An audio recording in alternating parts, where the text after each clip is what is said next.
30 ปี30 40 ปีมาโรงเรียนบ้านอ่อนมันไม่มีอย่างสีแล้วมันสะอาดเธอเกิดทันไหมโรงเรียนบ้านเธอเป็นแบบนี้ไม่มีเกิดมาเขาทำมาสะอาดอะไรที่ไหนที่ไรแล้วถึงจะเป็น มันก็ต่อเติมก็สร้างเลยมันไม่มีสภาพแบบนี้เนาะแต่คนลาวอีกอย่างเขาเรื่องความสะอาดเขาไม่ได้ดูถูกแต่เขาก็ไม่ค่อยเห็นเลยเขากินมองไหนทิมมองสวัสดีครับพ่อแม่พี่น้อง FC ไทยลาวเมื่อสุขคนมื้อนี้มาพบมาพอกับบ่าวต้นอีกแล้วทุกคนวันนี้เป็นวันที่14พฤษภาคมปีพศ2568เนาะมื้อนี้บ่าวต้นสิพาพี่พาน้องมาเบิ่งโรงเรียนอยู่ตามชนบทของสปป.ลาวเนาะมื้อนี้ก็บ่าวต้นได้คลิปมาจากน้องการ์ตูนสาวลาวใต้นั่นเองเนาะทุกคนซึ่งเพิ่นมีแฟนเป็นคนไทยเนาะเพิ่นพาแฟนเพิ่นไปเที่ยวสปป.ลาวเนาะเพิ่นก็ได้แบบว่าได้พาแฟนเพิ่นไปย้อนยุคโรงเรียนที่เพิ่นได้ศึกษาเล่าเรียนเนาะจนว่าจบเนาะทุกคนโรงเรียนแห่งนี้ก็ตั้งอยู่แขวงจำปาสักหรือว่าปากเซลาวใต้นั่นเองทุกคนถึงว่าเพิ่นพาแฟนเพิ่นไปเพิ่นก็อายนะทุกคนอายที่แบบว่าโรงเรียนเป็นแบบนี้เนาะแต่ก็ยังได้ก็ตามเนาะน้องสาวเพิ่นก็ได้ศึกษาเล่าเรียนจนจบเนาะอยู่ในโรงเรียนแห่งนี้ปีนี้ปี2025เพิ่นถามแฟนเพิ่นว่าโรงเรียนแบบนี้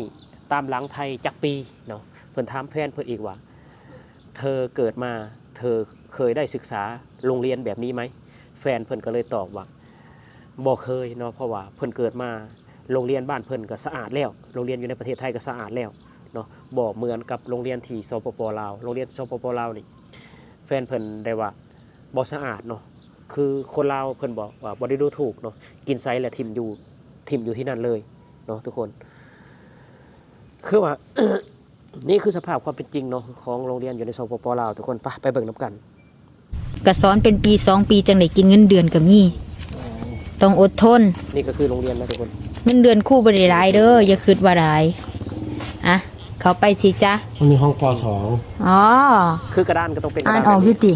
นี่ฟ้าเป็นฟ้าไม่เดาตัวเป็นอันเนี่ยไม่ไผ่ผ้าไม่เหี้ยเนาะบ้านประตูห้องผ้าไม่อ่านออกอยู่ตัวนี้ไม่เหี้ยบ่แม่นว่าสิใช้คำหยาบเลยทุกคน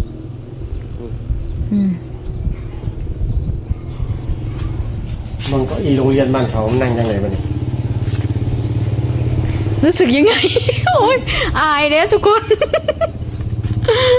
ขนาดแบบฝากแบบพาคนไทยมาเบิ่งอายเด้แบบอายดีนี่ก็ถือแบบเฮากับจบอยู่นี่เนาะเฮ็ดจังได๋ล่ะก็ตามสภาพลองไปนั่งนี่ก็สิเป็นกระดานเนาะเดี๋ยวคุณครูสิสอนโอ้ยทุกคนนักเรียนหูซึกจังไดตามสภาพบ้านเจ้าของเขาเนาะเขาก็รับได้แล้วแต่คนอื่นคนนอกมาเห็นแล้วมันจังไหนเนาะประเทศไทยประเทศมันเนาะแมนบ่คือกันมีห้องเรียนของคนลาวแมนมีงบประมาณลงมาแต่ละปีจากรัฐบาลก็มีให้อยู่แล้วก็เปิดก็กินเงินเดือนจากรัฐบาลหมดเนาะครูทุกคนน่ะที่บรรจุแล้วถือว่าดีบรรจุแล้วไปลงใส่เขาก็มีขอบเขตเขามีการปกครองระบบของกระทรวงการศึกษามันขึ้นตรงกับกระทรวงศึกษาธิการ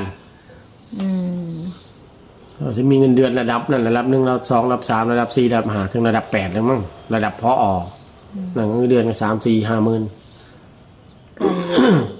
เฮาก็ภูมิใจแหละเนาะว่าเฮาเกิดอยู่นี่นะแต่ว่าเวลาเขาแบบคนอยู่ในเมืองไม่เห็นจังซี่มันก็รู้สึกว่าย้อนยุคเนาะยุคแบบตามกาลสมัยแล้วมันตามไทยจักปี30 ปี40 ปีมาโรงเรียนบ้านอ่อนมันบ่มีจังซี่แล้วมันสะอาดเกิดทันไหมโรงเรียนบ้านเธอเป็นแบบนี้ไม่มีเกิดมาเขาทำมาสะอาดอะไรที่ไหนที่ไรแล้วถึงจะเป็น มันก็ต่อเติมก็สร้างเลยมันไม่มีสภาพแบบนี้เนาะแต่คนลาวอีกอย่างเขาเรื่องความสะอาดเขาไม่ได้ดูถูกแต่เขาก็ไม่ค่อยเห็นเลยเขากินมองไหนทิมมองหันทางขยะก็แทบบ่มีนะ ไม้กวาดบ้านเทบ่มีเขากินมื้อใดก็ทิ่มมื้อหั่นกินแล้วเขาก็ดึกถุงดึกขวดน้ำลงแม่น้ำโขงเนาะเฮาคนไทยเฮามา โคงหยังเขาเรียกว่าหัวขนูน หัวขนุนมันน่ะ เขาถิ่มหัวขนูนบางคนก็ไปเผาอยู่ แต่ว่าบางคนก็ถิ่มเลยจังซี่ เขากินก็ทิ่มเลยมีแต่นี่แหละมาคนไทยเฮามาเก็บมาทำความสะอาดเนาะ มีแต่เพิ่นเด็กกวดว่าขยะอยู่ไสนะทุกคนมันบ่มีแล้วน้องคือว่า แล้วเอาถุงดำมาจากร้อยเอ็ดมันนะแล้วก็มาเก็บขยะกวาดขยะตักขยะใส่เพราะบ้านเพิ่นบ่มีถังขยะเด้เขาบ่ค่อยมันเหมือนอยู่ในป่าเนาะถนนที่ขี่มาผ่านมานะมีแต่อยู่ในป่าทั้งนั้นเลย แม่ โอ้ยมื้อนั้นกลับมาจากน้ำตกคนประเพ่งน่ะเขาพาเข้าป่าบ้านหยังนะปันทะแฮบ่ โอ้ยมืดตื้อเลย สัญญาณโทรศัพท์ก็หาย แม่นเขาลึกหลาย เขาลัดเดรุ่นหนทางบ่ดีก็ลัดนั่นดัดนี่เนาะไปทางนั้นทางนี้หนทางมันบ่ดีไปทางไหนก็บ่ดีคือเก่า ไปรถ ป่าแล้วมันสิบ่มีสัญญาณทุกคน ไปรถเสียนะเป็นญาตินะโอ้ตายหาแล้วสิหากันเห็นบ่ขนาดไทยขนาดไม่เห็นแถบบ้านเฮาเนี่ยเป็นจังซี่เลยนี่แต่คนไทย ก็ย้อนว่าโรงเรียนมันบ่แบบมันบ่เป็นหนาเดียนบางคนก็ว่าเดียนไปก็บ่มีอีหยังนะคนลาวก็ได้รู้สึกว่าเขาก็แบบ แต่คนลาวเขาบ่ค่อยเรียนนะเนาะผู้ส่งเรียนไปก็บ่มีความรู้ก็บ่มีงานมีการเฮ็ดเนาะเรียนไปก็เสียเวลา เฮ็ดงานอยู่ไทยจังซี่นะหรือว่าเฮ็ดงานต่างประเทศนี่เนาะ บางคนโตมาแป๊บเดียวก็ มีผัวเอาผัวแล้ว15-16เขามีผัวแล้วเด้คนลาวแป๊บเดียว แถมมีถูกพร้อมนี่แหละ ลูกหลานหลายคนเล่าแป๊บเดียว3-4 คนเลยไปงานแต่งเนี่ยลูกเต่าหอยตรงเตงไป3-4 คนอุ้มหน้าอุ้มหลังอยู่คนลาวสิเราลำบากอยู่ว่าลำบากกว่าไทยของกูของกินเนี่ยเอาน้ำแข็งถังไปลงจัดงานแต่งลงถังแป๊บเดียวเด็กน้อยแลนมายิบน้ำแข็งคนละก้อนไป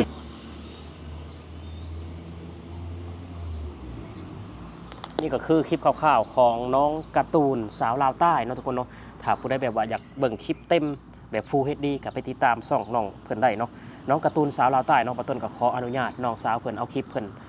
มาลงเนาะให้พี่น้องไทยได้เห็นFC ปะต้นได้เห็นเนาะว่าโรงเรียนอยู่ในชนบทตามสปปลาว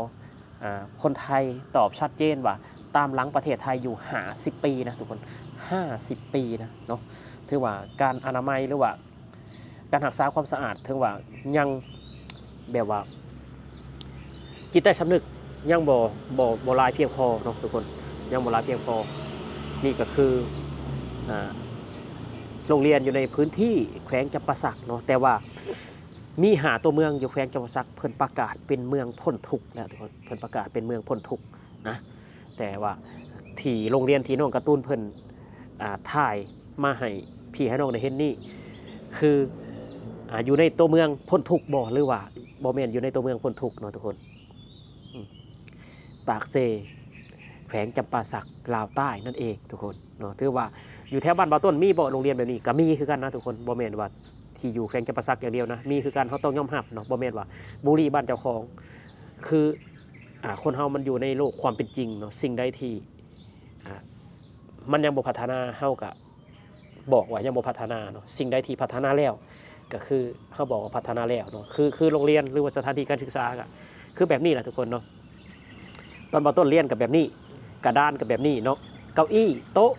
นักเรียนนั่งก็เป็นแบบนี้เนาะซึ่งจาก พ่อแม่หรือว่าผู้ปกครองต้องทำโต๊ะต้องทำเก้าอี้ไปให้ลูกที่โรงเรียนนั่งเองนะทุกคนเนาะสำหรับคลิปนี้เนาะทุกคนต้นกะ